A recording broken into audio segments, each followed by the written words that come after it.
Good morning. Is it still morning? I don't know. It's close to morning. It's end of morning. Good morning, beauties, radiant femmes, beacons, just Facebook community.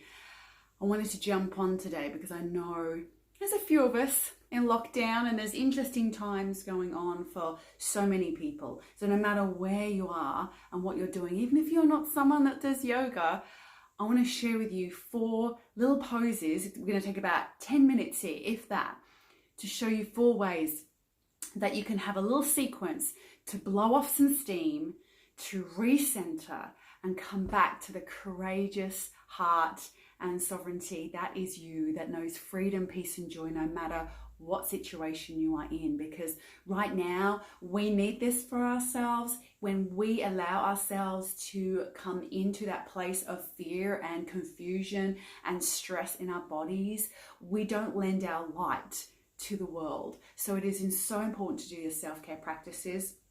They're going to give you 4, which are like super easy. We'll give it a moment. We've got some peeps jumping on. Say hi. Let us know where you are in the world or in the country and what's happening for you right now and how you're feeling about that.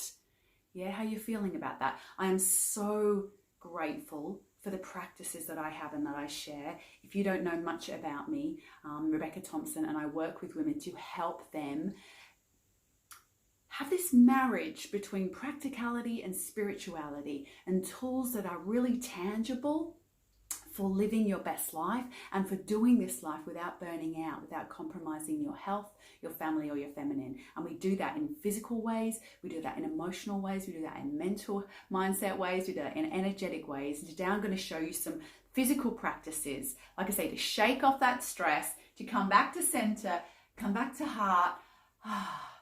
It's okay. We're all good. All right. And to give you clarity about what actionable steps might need to happen, because we want our actions to be informed by our soul self, not by the fears and limitations of our mind. Do you agree? Yes? All right. So all you need is you. A couple of cushions are useful. If you have a bolster, great. If you don't worry, have a couple of cushions. If you have a block, great. If you don't, again, a cushion will do. Just knock something on the floor there. Right, so let me just put my block down here. The first thing we're going to do is literally just shake off some steam. I'm going to take my bracelet off, all right? Shake it out. Literally just shake it out. You can literally shake your arms and legs. If you really want to get nice and passive and you're feeling quite tense in the head, neck and shoulders, let your head, neck and shoulders be really floppy. And just drive from your legs. Hopefully you can see my legs moving backwards and forwards, my knees walking. And you're letting the rest of your body shake out. Because when we take on mental stress, when we take on emotional stress, we take it in our physical body too. Yeah, there's a posturing that happens. There's a contraction that happens in the soft tissue. So this helps to shake out the fascia. Get the fluids moving, the lymphatic system, which are so intertwined and connected with your emotional system. You can always let a few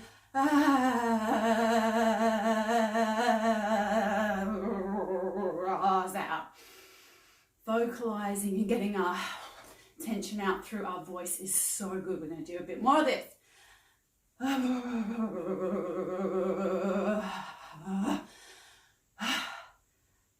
And then feel. Don't rush. Feel the tingly expansion that happens after that bit of shaking. If you want to learn new patterns and ways of being, you need to give yourself time to imprint and to feel that new state of being so that it becomes the new norm. So just notice after even that little bit of shaking what that feels like. Feel free to pop in the comments. I'm feeling a bit of expansion and tingliness. Feel your feet, stamp your feet, and let's stamp those feet out into Duragasana. I've got wide legs, my knees are pointing over my toes, and I'm pressing down and out. I want you to get really grounded now, because when we're stressed, the energy tends to come up into this mental space. So press down and out now. This is step 2. Feel it. Ha, right? Ha, I am right here. This is called Duragasana for the warrior aspect of our feminine nature called Durga. And she roars like a lion. Yeah, she's very protective, like a lioness over her cubs.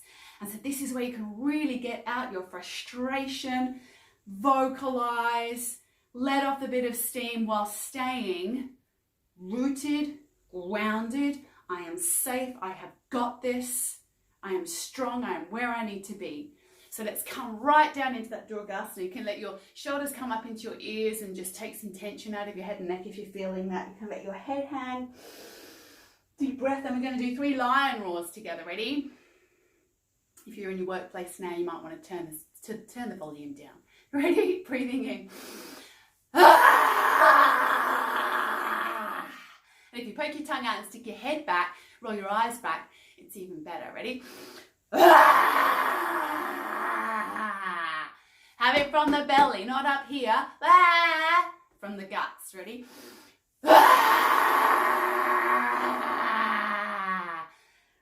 Release the head. Breathing in.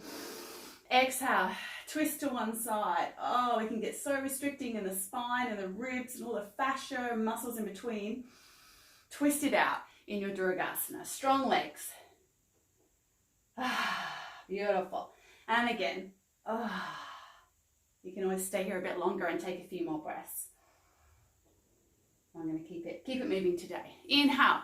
Take a big circle. Feels so good. Jump or walk those feet back together. That's number 2. Have another little shake out. And then stand and feel what that feels like in your body. I feel lighter now. Notice how you feel. I felt tingly after the first one. I can feel more softness and grounding and the vibration starting to move in my body. Now I feel more lightness in my upper body. More ease, and I can feel my legs more. I can feel my foundation more.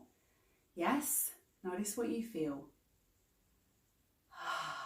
Notice. Step 3, we've now shaken off a bit of steam, we've grounded, we've vocalized. We want to really come back to center. This is where your block or a football or a cushion comes in, and we're going to squeeze it in the lower third of your thighs, but not over your knees, so just above your knees. And then walk your feet in. We don't want any A-frames, we want capital H's. You're going to squeeze your block in and bring your hands to your navel center, well below your belly button. This is your physical center in women womb space. To pull back into center. Hug those thighs in about 30% of your maximum effort. And feel center. Feel your center line by squeezing in, and feel your center point of your hara, navel center, or womb space if you're a woman. Relax your shoulders. Inhale. Exhale. Sit into chair. Keep hugging your block. Inhale. Come up. And if you're still feeling a little scattered, keep your hands on navel center. And then exhale. Come down.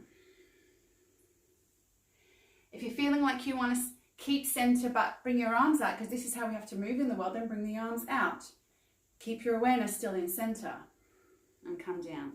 Nice and slow with the breath. This is steady, smooth, a little bit of effort in the legs. Pulling everything in. We need a little bit of effort to stop us getting distracted and to keep us in the body, out of the mind, out of the overwhelm. Inhale, and as you come up, you can come up onto tiptoes to challenge yourself a bit more. Keep hugging into center. And again, you could do this for a bit longer. I'm just going to do it for a little bit. You could hold that chair and work those legs a bit if you're still feeling a bit in the head. Keep hugging that block and hug your awareness into this navel center, into womb space. And then release your block, or birth your block, as we say in class. Kick it to one side. And feel again. What do you feel like when you've pulled physically into center?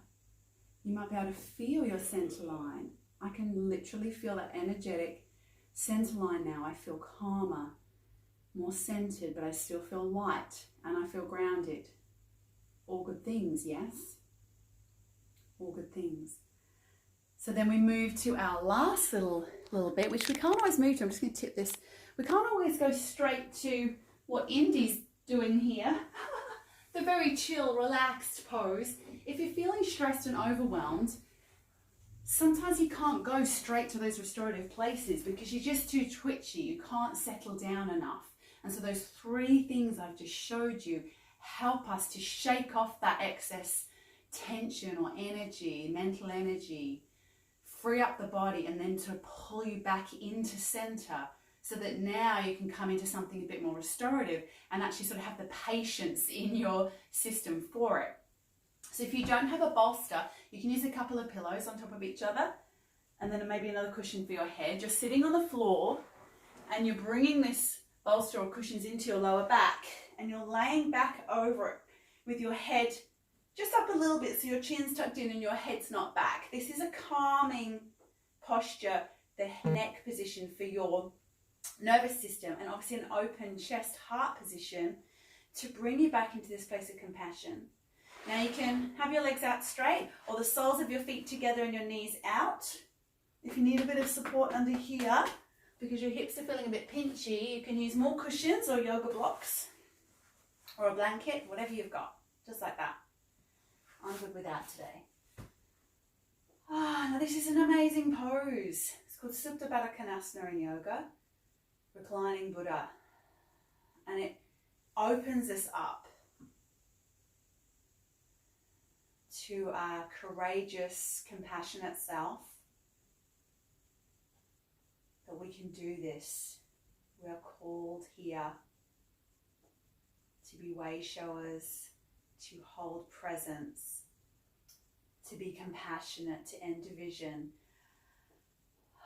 Breathing and just allowing what is. The more we come into resistance, the more we fight what is. And we feel that fight in our body, that fight, flight, we create more division, we create more obstacles, more resistance. It doesn't mean we don't stand up for what's right and true or what we believe to be right and true, but we do it from a place of equanimity, not from a place of stress in our body and emotion. When we can do that, we make way much more headway. So you may like to rest one hand on your heart, one hand on your navel center, support your elbows if you feel to, and just breathe into these 2 centers together.